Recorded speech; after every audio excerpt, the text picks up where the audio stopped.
আসসালামু আলাইকুম আরহামতুল্লাহ।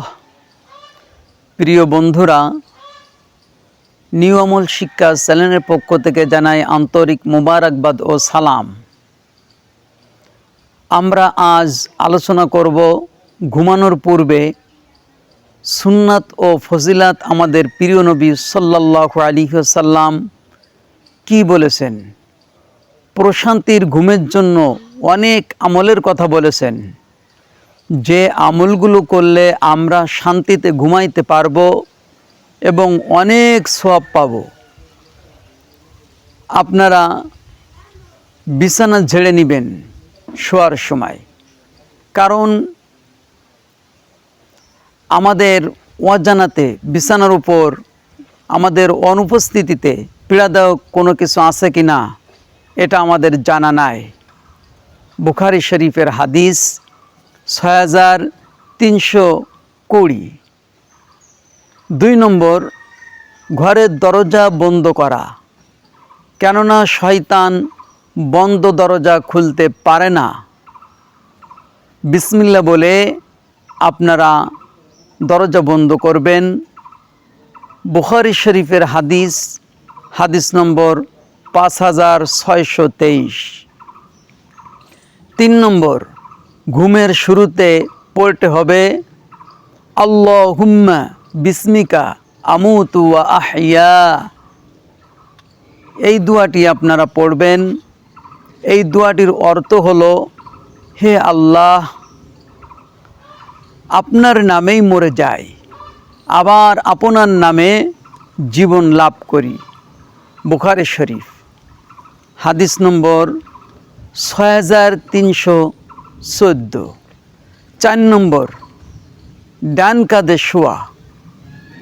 ডান কাঁধে শুইলে খাদ্য খাবার, হজমি ও শরীর সুস্থ থাকার অনেক রকম উপকার রয়েছে।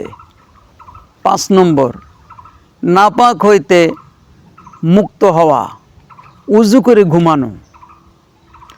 উজু করে ঘুমাইলে শরীর আত্মা তৃপ্তি পায়। বুখারী শরীফ হাদিস নম্বর 288। 6 নম্বর, সতর ঢেকে ঘুমানো। তিরমিজি শরীফের হাদিস 2769। 7 নম্বর, উপর হয়ে না শোয়া।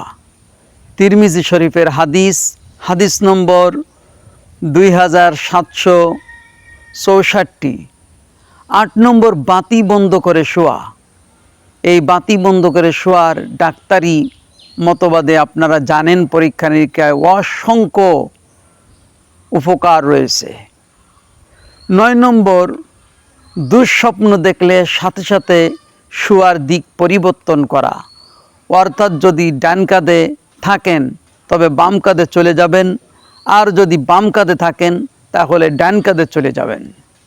10 নম্বর, যদি স্বপ্নে খারাপ কিছু দেখেন, ঘুম থেকে জাগার পর বাম দিকে 3 বার থুতু নিক্ষেপ করবেন এবং শয়তান থেকে আশ্রয় প্রার্থনা করবেন।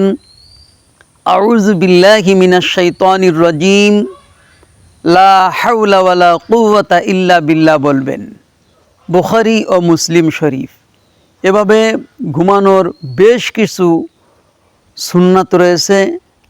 আমরা তন্মধ্যে কিছু মূল সুন্নাতগুলো, উপকারী সুন্নাতগুলো আলোচনা করলাম। আশা করি আমরা এই ঘুমানোর সুন্নাতগুলো পালন করব। আল্লাহ পাক আমাদেরকে বিভিন্ন সমস্যা থেকে হিফাজত করবেন। আমিন।